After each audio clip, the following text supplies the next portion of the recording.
Son las 8 de la mañana, las 7 en Canarias. Hoy por hoy, Cadena SER. Iñaki Gabilondo. Muy buenos días, señoras Iñaki i Gabilondo, el senyors. gran referent de la ràdio, del periodisme, l'home que l'any 86 posa en marxa l'Hoy por Hoy, que durant 19 anys ens va acompanyar als oients, milions i milions d'oients que acompanyava l'Iñaki. Amb ell, l'Hoy por Hoy es converteix en líder d'audiència i des d'allà doncs, han contestat les seves preguntes personalitats de màxim nivell i de tots els àmbits. José Luis Rodríguez Zapatero, muy buenos días. Buenos días. Felipe González, muy buenos días. Buenos días. Señor Andán, muy buenos días. Buenos días. ¿Cómo está usted? Pues muy bien, ¿y usted? Señor Calvo Sotelo, buenos días, presidente.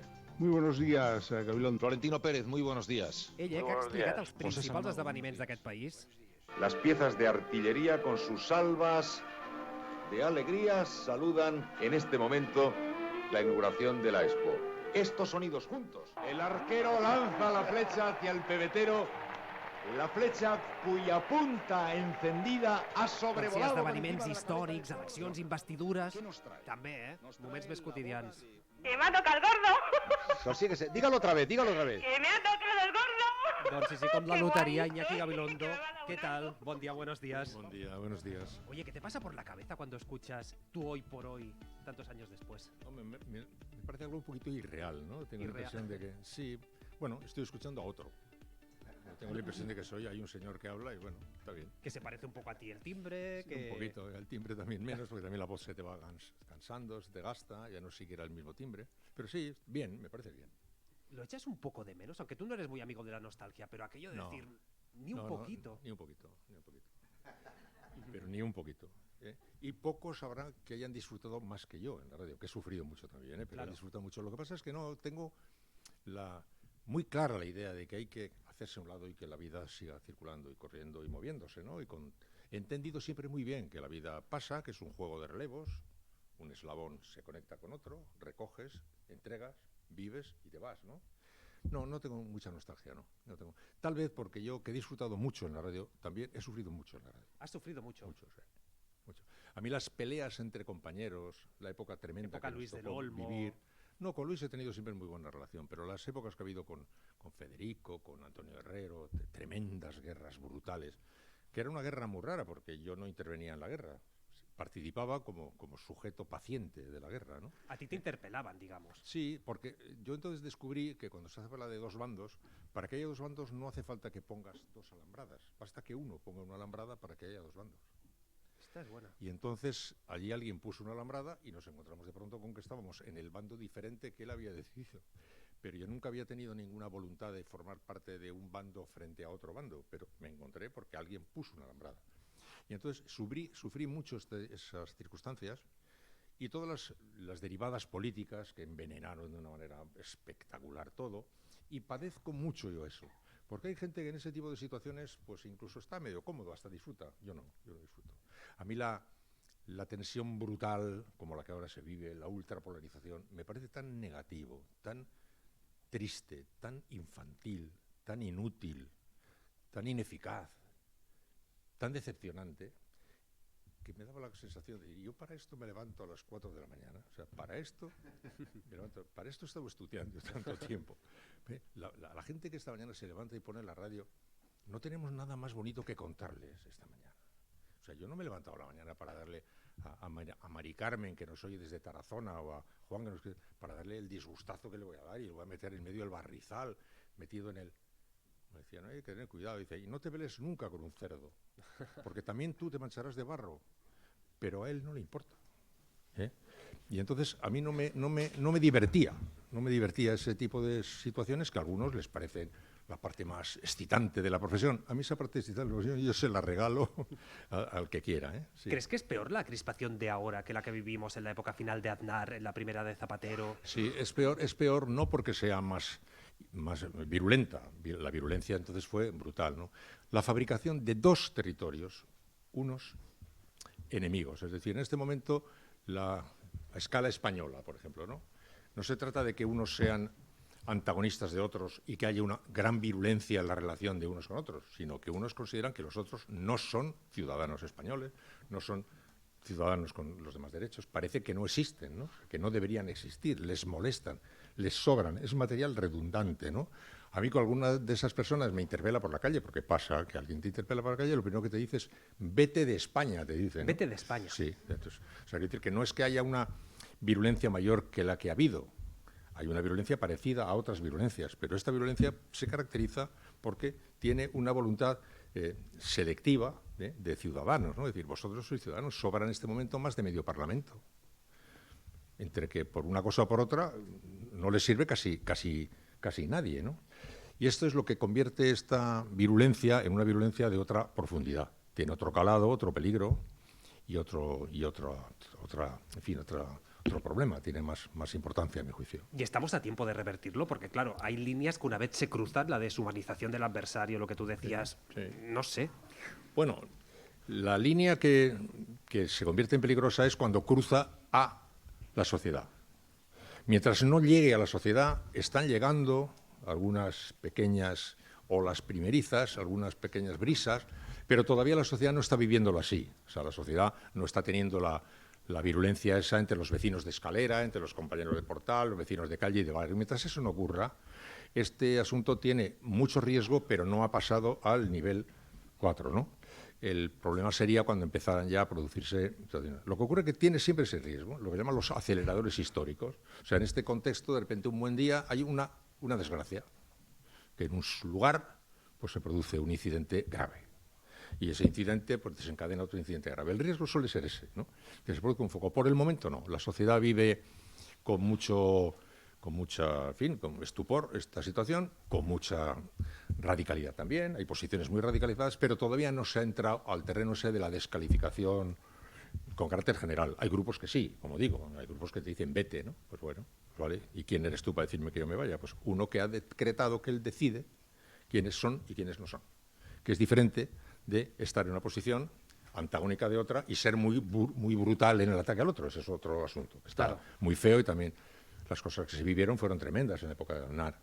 Pero no se llegó a la raya que se está ahora mismo haciendo, ¿no? Uno de los elementos que ha tensionado o que se ha usado de excusa para tensionar es la amnistía. ¿Tú cómo lo ves, este debate? Sí, hombre, evidentemente el tema de la amnistía y todo el proceso que se vivió aquí en Cataluña despertó muchísimo a esa especie de tigre dormido que tenía el PP dentro, ¿no? O sea, porque Vox estaba ahí. Tigre dormido.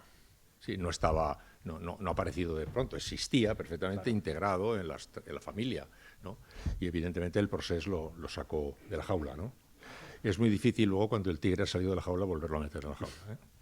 Y efectivamente jugó un papel muy, muy importante, porque luego además las cosas que han ido más o menos sucediendo no han dado en ningún momento la impresión de que estaban cerrando un capítulo para abrir otro. Eso es un asunto muy importante que yo destaco, ¿no? Pues uno de los reparos mayores que se le están poniendo al tema de la amnistía es el hecho de que no esté pareciendo una acción capaz de cerrar un capítulo para abrir otro diferente. Las amnistías que se han dado en la historia, y ha habido algunas importantes, y los grandes episodios finales, han tenido en ocasiones mucha más envergadura que la amnistía de aquí, pero se han producido cerrando un capítulo y abriendo otro. Yo pongo siempre el ejemplo de la Segunda Guerra Mundial, con ser un espanto tan extraordinario, celebró los juicios de Nuremberg y quedó como clausurada esta historia, empieza un capítulo nuevo. En Nuremberg se juzgó a 24 personas.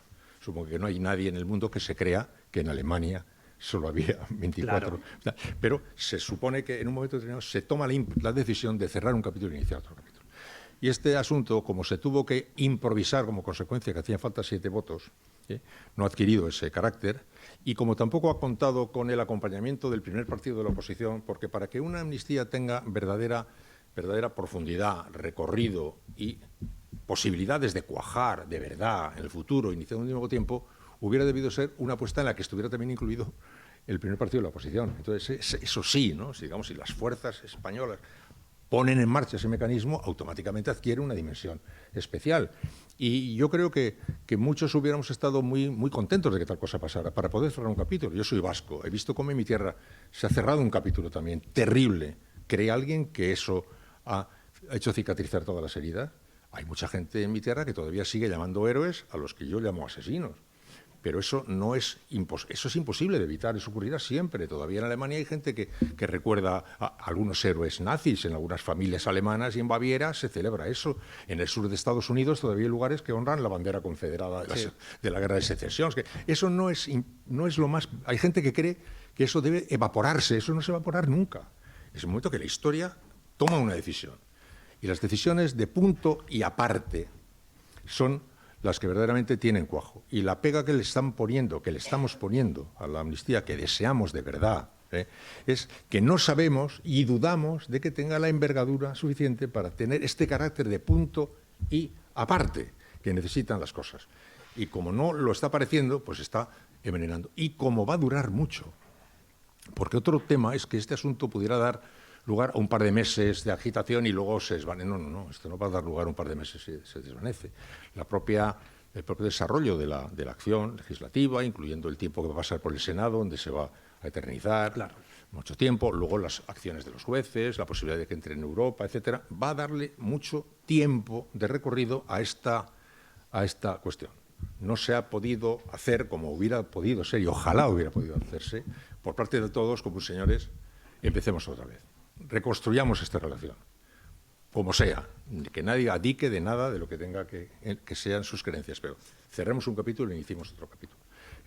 Y como no ha ocurrido eso, pues va a dar muchos dolores de cabeza, va a tener muchas dificultades de ser en un momento determinado incorporada ya a la mochila para seguir andando, ¿no? Esa es la pega que yo le veo. ¿Y al independentismo le falta hacer este ejercicio o lo hace por la vía de los hechos? No, le falta, por supuesto, hacer este ejercicio. El independentismo es el único que parece que no se ha enterado exactamente de lo que ha pasado, Entonces, convendría que se enterara bien de lo que ha pasado.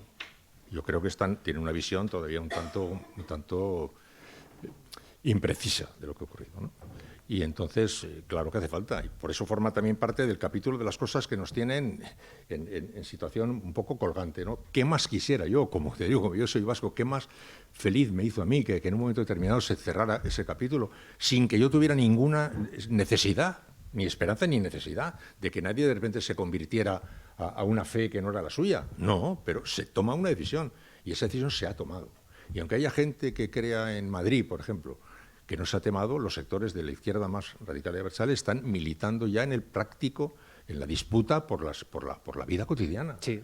No han abandonado de nada, han colgado su ideal donde lo tengan, nunca lo van a abandonar, lo van a mantener, está perfectamente bien, pero han cerrado el capítulo con los demás.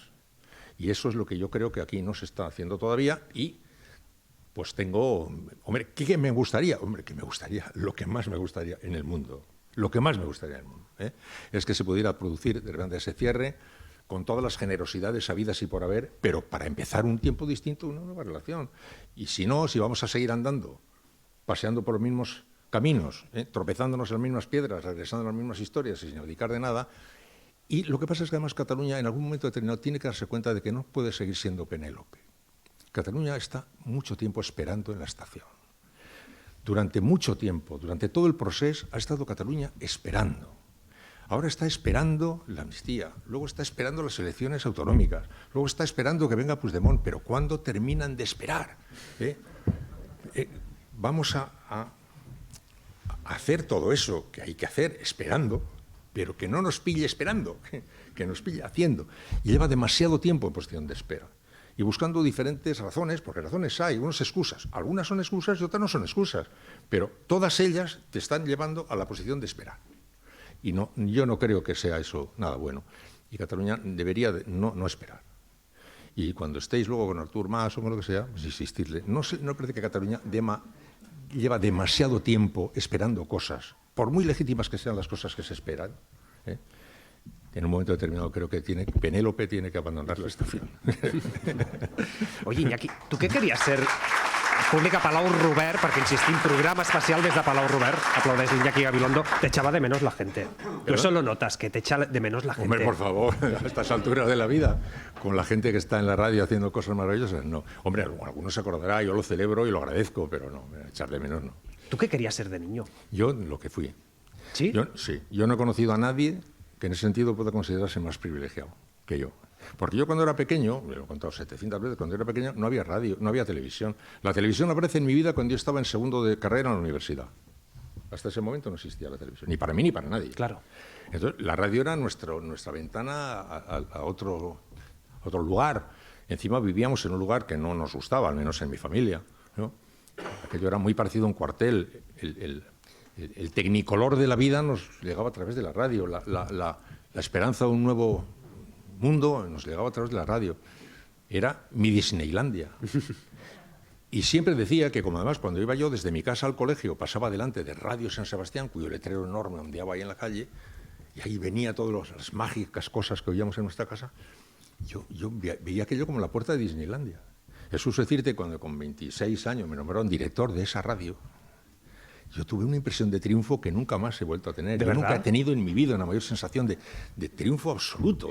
O sea, soy el director de Disneylandia. Y luego el gran privilegiado de que eso que quería hacer es lo que he estado haciendo toda mi vida hasta hacerme viejo en ese lugar. O sea, soy un privilegiado absoluto. ¿Te gustaba la radio o te gustaba el periodismo? No, me gustaba la radio. Me gustaba la radio. El periodismo, ¿cómo me va a gustar el periodismo si nací en el 42? Pero, ¿qué periodismo? ¿A qué te refieres? Yo no sabía qué era el periodismo. El periodismo era una cosa, en mi familia nosotros nadie se tomaba en serio el periodismo. Tan es así que cuando yo me puse a estudiar periodismo, porque como quería trabajar en la radio, me parecía mejor estudiar eso que estudiar biológicas, porque algún día el periodismo se incorporaría en la radio. Recuérdese que yo era de San Sebastián, vivía a un cuarto de hora de Francia. Nosotros pasábamos muy a menudo, lo que llamamos al otro lado, vivíamos con mucha relación. Nosotros teníamos muy cerca una sociedad diferente de la nuestra, y allí había una radio también, que era como la que había aquí, pero además con información. Entonces, un día habrá en España, habrá aquí una radio que sea como la que hacemos, pero además con información. Pues ya está, estudio periodismo, hago la radio y así puedo hacer información. Por eso me dediqué a la información. Estudié información para poder trabajar en la radio. Yo donde quería vivir era en la radio. En la radio, pero también pasaste a televisión. Recordábamos antes Bueno, ese ya, momento. pero es que lleva muchos años, porque tú has recordado Hoy por Hoy, pero para cuando yo empecé Hoy por Hoy llevaba muchos años en la radio. Date cuenta, hay mucha gente que creía que cuando Polanco llegó yo empecé a comer. Cuando Polanco llegó a Prisa, yo tenía 3 premios Onda. Cuando Polanco llegó a Prisa, yo había dirigido Radio Popular de San Sebastián, que empecé. Había dirigido Radio San Sebastián, había dirigido Radio Sevilla, había dirigido los informativos de la SER, había dirigido Hora 25. Yo tenía ya mucha mili detrás de esto, ¿no? Y entonces la televisión, cuando aparece al final, aparece cuando yo tenía ya mucho... Bueno, había hecho, cuando fui director de informativos en el año 80, ahí sí hice un parón, porque había solo una tele. El cargo de director de informativos de la televisión era el máximo cargo que había en el periodismo a la sazón.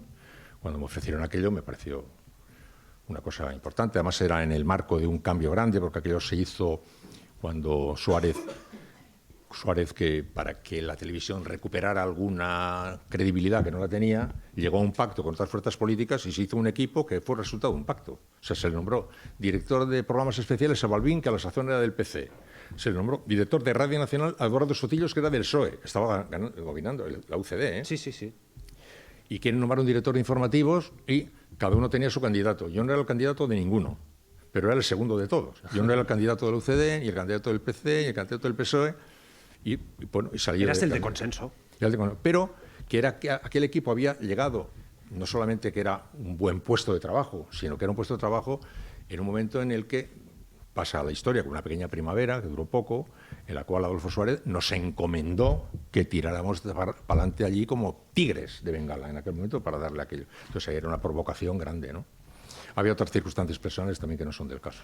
Total, que salvo eso, la televisión ya aparece después, cuando yo llevaba ya mucha radio, estaba ya muchísimo tiempo. Yo cuando me pide Juan Luis que deje la radio y vaya a la tele tenía 60 y tantos años. Pues que ya era un señor muy mayor. Yo lo que me imagino, ese momento 23F, en Televisión Española, como director de informativos, ponerte al frente de la pantalla y contar algo tan incierto en un momento tan delicado, ¿eso cómo lo afrontas? Pues es muy difícil saber cómo se afronta, porque es que no hay precedentes ni hay subsiguientes. Pues es una cosa nueva, estremecedora, porque la cosa comienza antes, porque yo alguna vez ya he recordado que nosotros no estábamos dando en directo aquella sesión parlamentaria, porque era una rutina. Había habido una elección que no había salido con mayoría suficiente para Leopoldo Calvo Sotelo, y aquella era la elección en la que iba a salir rutinariamente. Era un acto de rutina, que además, como no había ninguna otra televisión para competir, se estaba asistiendo a una votación de rutina, que sabía que iba a producir el resultado de Leopoldo Calvo Sotelo y nadie lo estaba dando. Entonces, yo estaba en mi despacho con las pantallas que tenía yo en mi despacho, de los monitores, de Eurovisión, de todo lo que sea, y estaba yo viendo aquello, la cantinera, como la lotería, y cuando se produjo ese salto, yo lo vi en directo. Soy de los pocos que lo han visto en directo. Y por eso digo, cuando me preguntas cómo es, imagínate tú esa escena que has visto 800 veces, imagínate la que la ves cuando no sabes cómo acaba. Desde el circuito interno. Desde mi despacho. Mi despacho. O sea, tú ves todo eso, lo de Gutiérrez Mellado, lo de Suárez, del tiroteo, todo aquello. ¿A quién llamas? Sin saber cómo acaba. Pues fíjate cómo estaba. ¿A quién llamo en ese momento? Porque llamo primero al director de la primera cadena, de la segunda. Saber mirar la pantalla, encender los monitores, mirar lo que está pasando en el Congreso. Así. Pero claro, es que no mucho después vimos venir los tanques a Prado del Rey. O sea, quiero decir que la respuesta a la pregunta de cómo viste aquello necesitaría mucho tiempo, porque ahí pasaron todas las cosas a la vez, en todos los planos, en el personal, en el político, en el de esto se va a acabar con todo lo que habíamos esperado que llegara. Es que yo repito, cuando Franco se muere, yo tengo 33 años, tengo 3 hijos. Soy un adulto joven, pero fue una montada, esperando que llegara un día a poder ser como Francia, como etcétera. Y de repente aquello decía, otra vez esto, otra vez. Y con el temor personal, ¿qué va a pasar con nosotros? ¿Qué va a ser de nosotros? ¿Cómo va a acabar? ¿Qué va a ser esto? Era angustioso, era tremendo. Y luego encima, desde el punto de vista profesional, pues era también un desafío de un Everest. Era, por tanto, una historia que no había plano de la vida que no estuviera tocando, ¿no? Era muy, muy fuerte, sí. ¿Se recuerda este momento tuyo? ¿Se recuerda, yo pienso, por ejemplo, en el 11M, que se seguía por la cadena SER? Tampoco tuvo que ser fácil. 11M, cadena SER, para mí peor todavía. No, es que 11M, mira, ¿a quién se lo tengo que decir? A ti, Pablo. Una jornada que comienza como tantas otras. Parece que ha habido una explosión en la estación. Yo había dado en mi vida no sé cuántas noticias de atentados, ni lo sé. Claro. Parece que hay heridos, bueno, sigue la mañana. Parece que hay algún muerto, sigue la mañana. Y en el transcurso de la mañana, parece que hay heridos, parece que hay muertos, parece que hay 3 muertos, 6 muertos, 8 muertos, 14, 20, 50, 70. ¿Tú sabes lo que es eso ante un micrófono? Bueno, pues pocos pueden imaginarlo mejor que tú. O sea, es una alucinación. Que además, con todos los trasfondos de todo tipo que estábamos viendo por allí, era tremendo.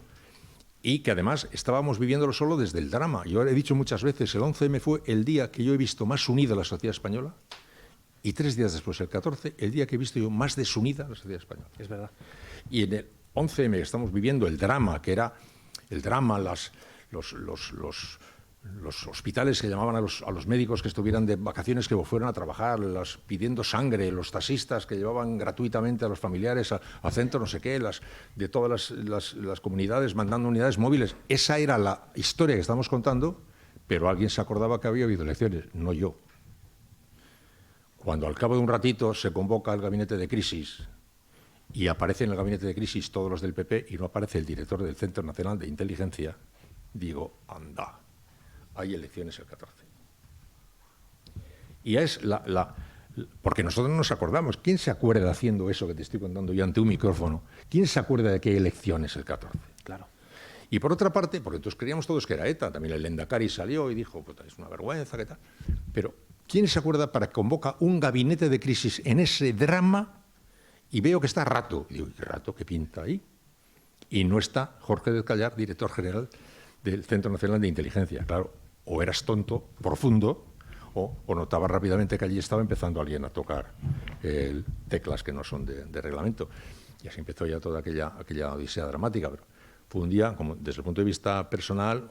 Luego, además, está ocurriendo eso en la ciudad en la que tú vives. O sea, lo de 4 muertos, 14, 20, 50, quiere decir, ¿dónde están mis hijos? ¿Dónde está mi mujer? ¿Qué le pasa a Pepito, o sea, que tú en vive directo allá? ¿Te acordabas de eso? Hombre, eso no se olvida. Claro. Si tú estás en una ciudad en la cual ciudad en un tren de cercanías, están extrañando y está viendo cadáveres y cadáveres, pues tú no paras de recordar los amigos que tienes que viven en cercanías, los compañeros que viven en cercanías, los familiares que viven en cercanías, tu cuñado que tiene una casa ahí, pues cómo no te vas a acordar dentro del fragor. Por tanto, sí, son días de estos tremendos. Y que alguien después convierta eso en vosotros estabais fríamente y calculando tal, decía, pero por favor, no sabéis lo que es hacer un programa de radio en directo, no sabéis lo que es hacer un programa de radio en directo, eso no se puede saber, ¿no? En fin, fue también otro tema de los que podríamos estar hablando mucho tiempo. Claro. ¿Tú te arrepientes de algo, de echando la vista atrás, de decir, yo esto no lo hubiese hecho así con la perspectiva del tiempo, yo aquí me equivoqué, o no eres muy de autoflagelarte? No, yo sí, hombre, me arrepiento, me he equivocado de 40 veces, ¿no? Yo siempre que me he equivocado, he sido consciente de que me he equivocado, he dicho que me he equivocado y he pedido disculpas. Eso no es tan fácil. En esta profesión no todo el mundo lo hace. No sé si es tan fácil, a mí me parece obvio y yo lo he hecho siempre, a mí nunca me ha eso resultado nada complicado, porque me parece muy fácil cometer errores. O sea, los compañeros nuestros de la prensa escrita que trabajan en otro ritmo, otro tempo, que no saben lo que es vivir la palpitación de la radio en tiempo real, suelen ser muy severos, pero no se dan cuenta de que en tiempo real cometes errores que es posible que otros no tengan tan fácil de cometer, entonces se pide disculpas si fuera. Entonces yo me arrepiento, el día famoso es el 11M también, nosotros dimos la noticia, no es que la diera yo, pero la dio también, la dio la SER, que había habido unos suicidas, que había tal, que luego resulta que no era cierto. En cuanto supimos que no era cierto, automáticamente lo rectificamos, lo cual no ha obstado para que todavía haya hoy gente que nos lo reproche. Pero nosotros lo rectificamos, todavía no han pedido disculpas por decir que había sido ETA, pero nos dicen a nosotros que cometimos aquel error, que rectificamos al cabo de muy poco tiempo. Pero claro, se cometen errores, ¿cómo no? Y entonces yo no es que me arrepienta de los errores que he cometido. Yo soy humano y lo disculpo como disculpan los demás. Yo pues he cometido errores. Lo que no he jugado es sucio. Este es otro tema diferente de cometer errores. Claro. Cometer errores es otra cosa. Yo siempre he procurado jugar limpio. Y yo llamo jugar limpio a lo que decían mis compañeros. Mira, jugar limpio quiere decir, desde mi punto de vista, que al oyente le digas, esto que te estoy contando, que pasa, es porque es. Esto te cuento como algo que me gustaría que pasara. Y esto como algo que creo que pasa. Marcar bien la diferencia entre lo que te cuento como un hecho, porque es un hecho, lo que te cuento como un hecho, porque creo que es un hecho, pero no estoy seguro de que lo sea, y lo que me gustaría que fuera que pasara. No mezclar esa historia. No convertir en un hecho lo que te gustaría que pasara. No. O sea, el Barça ganó ayer 4-1. No. Aunque alguno aquí yo creo que... Sí, alguno a lo mejor aquí preferiría, ¿no? Bueno, yo soy de la Real, o sea, a mí... Pero que mezclar el me gustaría con el... Ese es el problema fundamental. Y ahí es donde están jugándose los grandes pecados del periodismo actualmente. La gente se cree que los grandes pecados son las barbaridades que se dicen. No, las barbaridades que se dicen, las opiniones son a veces un disparate y son como para encerrarle en un manicomio a alguno. Pero eso no es lo grave. Lo grave son los hechos. O sea, lo grave es que alguien diga que el resultado fue diferente del que fue porque tu parcialidad te lleva hasta el extremo de manipular los hechos, ocultarlos o engañar con los datos. Eso es lo que no puede ser. Y entonces yo he procurado jugar limpio, he cometido errores y cada vez que he cometido un error me ha dado una pena tremenda, me he enfadado, me he dado con la cabeza contra la pared y he pedido disculpas y ya está. ¿Y qué voy a hacer? Nunca he esperado no cometer errores. Claro. Antes me citabas a tu familia, tú siempre has dicho, a mí me ha supuesto renuncias, hacer un hoy por hoy, estar en la primera línea. Claro. ¿Visto ahora con perspectiva, ha valido la pena esas renuncias que tú has citado? Yo soy un privilegiado, Pablo. Un privilegiado absoluto, un privilegiado total, ¿cómo no va a haber valido la pena? Yo he tenido la suerte infinita de haber contado con una compañera que sin la cual yo no hubiera podido hacer nada, porque me ha acompañado en esta vicisitud con un amor superlativo y con una generosidad, un desprendimiento extraordinario. Esto requiere mucho a tus parejas, a tu gente próxima, ¿eh? Y yo he contado con una solidaridad que no se puede no se puede expresar, ¿no? He tenido en ese sentido mucha suerte, pero claro, pero yo quejarme, ¿pero cómo me voy a quejar? Pero vamos a ver, pero si yo he conseguido tener un trabajo que me ha hecho, era lo que quería hacer, me ha dado unas posibilidades económicas con las que nunca hubiera podido soñar, he tenido éxito, ha habido gente que me ha odiado, pero ha habido gente que me ha querido mucho, pero yo no saldrá ni mi boca un reparo, sería un insensato social, sería para que me metieran a la cárcel, ¿no? Yo soy un privilegiado total y siempre pregonaré el privilegio de mi vida en este trabajo, ¿no? Són les 9 i 10 del matí, pràcticament. A Palau Robert sé que hi ha gent que s'està contenint l'aplaudiment. Andreu Buenafuente, podeu aplaudir. Bon dia. Bon dia. Andreu, com estàs? Molt bé. Molt bé. Molt bé, molt bé. Bon dia, què tal? Ens quedaríem hores escoltant l'Iñaki, no? Home. És que a banda a mi em convoqueu després de l'Iñaki. Ara supera això. Això no es fa, home. I un dilluns, eh? I un dilluns. Tenim dos referents de la ràdio, un segurament de l'àmbit més informatiu, l'altre de l'àmbit de l'entreteniment. Yo, aprovechando que os tengo a los dos, ¿la radio tiene buena salud? Sí. Sí, ¿no? Hombre, claro que sí, mucha. ¿Qué opinas tú, Iñaki? Yo creo que sí, Pero vamos a ver, en un mundo que está en cambio profundo en todo, que está siendo un terremoto total, que no hay empresa que no esté viviendo un terremoto, que no hay persona individual que no esté notando que su vida está poniéndose patas arriba, que no sabe cómo enfrentarse a la educación de sus hijos, qué hacer con los ahorros que tengo, a dónde ir. En un terremoto así, esperamos que la radio de repente se salve y misteriosamente se coloque. Pues vive también la perplejidad, el estupor, el a dónde vamos, el qué lío es este, pues que viven los demás. Pero claro que goza salud. Mientras haya una persona que tenga algo que decir y haya una persona que tenga interés en oírle, la radio se mantendrá. Con tecnologías que no sé cuáles son, con estructuras empresariales que ignoro, pero eso es decir, la radio goza de salud, pero vive el estupor, que la parte alícuota del estupor que le toca en esta sociedad estupefacta, ¿no? Sí, de fet, tu ets la mostra, Andreu, d'això, amb el Nadia, no? Que es consumeix amb nous formats. És un barquet, no?, que va en solitari des de fa 10 anys i que va estar molt contents.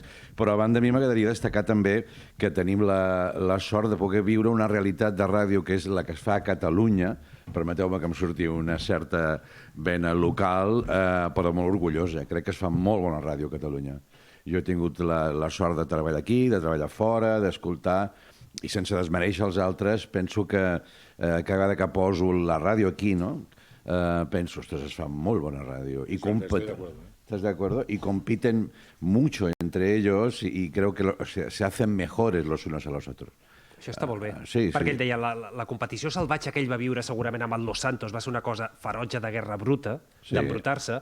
La que s'està vivint a Catalunya, que també la tenim, segurament no és en aquests termes. No, jo crec que el país només pot suportar un Jiménez Los Santos, saps? Sí. Està bé, el podem tenir, però... Però 3, per exemple... El problema está ahora mismo en que el oyente se ha perdido. Es decir, no sabemos dónde está. Se ha perdido el oyente. No, pero vamos a ver. Cuando yo era un chico, la radio se oía en la mesa camilla de la casa y estaba ahí entronizada como el Sagrado Corazón, ¿no? Y todos nos reíamos allí y oíamos la radio. Sí. De repente, el oyente se perdió. Apareció la radio con transistores y durante mucho tiempo la radio estaba diciendo, ¿dónde está el oyente? Ha dejado de estar donde estaba, que la teníamos localizadísimo, sentado en la mesa de la cocina. ¿Ahora dónde está? Y de aquella al pánico, de aquel pánico se pasó al descubrimiento de una nueva posibilidad. Anda, si resulta que la radio, como está ya no allí, sino en 70 sitios, ahora se puede poner en el coche, se puede poner en el cuarto de baño, se puede poner... Y de repente cambió la radio. Ahora, como consecuencia de todos los cambios, las nuevas tecnologías, también nuestro oyente no sabemos por dónde anda. Sí, y por tanto, ya hemos llegado a la conclusión de que nos estamos muriendo. Y hay gente que ha dicho que estamos muriéndonos porque estamos algo, en fin, descolocados respecto a la... Pero no hagamos eso. Al contrario, se descubrirán y abrirán nuevas vías que ahora mismo ni pensamos como consecuencia del cambio que está produciendo. Pero mientras haya gente que tenga cosas que contar y alguien dispuesto a escuchar y necesitan de la compañía, que significa la radio de una o de otra manera, llamándose incluso a lo mejor de otra forma, seguirá, yo no tengo duda ninguna. Yo quisiera añadir esto que comenta Iñaki, una constatación. Recuerdo que cuando hicimos la gira por América, una mini gira del Nadie sabe nada, México, Argentina, allí otra vez noté esta transformación del usuario, de la experiencia de usuario. Es decir, estar en Buenos Aires y a ti salirte el ADN de radio, ese que teníamos, yo empecé en una radio local, ¿no? En Radio Reus. Radio Reus, y de contar a los que estaban en la sala, pues miren, vamos a hacer este programa y tal. Yo todavía funciono así, ¿no? Creo que no me conocen. Y en Argentina sucedió que, claro, la transformación que decíamos, ¿dónde está el oyente?, ahora es digital. ahora es podcast, ahora es un auricular. Estaba en Reus y ahora puede estar en cualquier lugar del mundo. Y la anécdota fue que me sale este ADN que te digo, divulgador de hola, buenas tardes, me recuerdo la grabación en un teatro, bueno, pues este es un programa de radio y las caras y algunas manos nos dicen, no, sí, ya lo conocemos, ya escuchamos este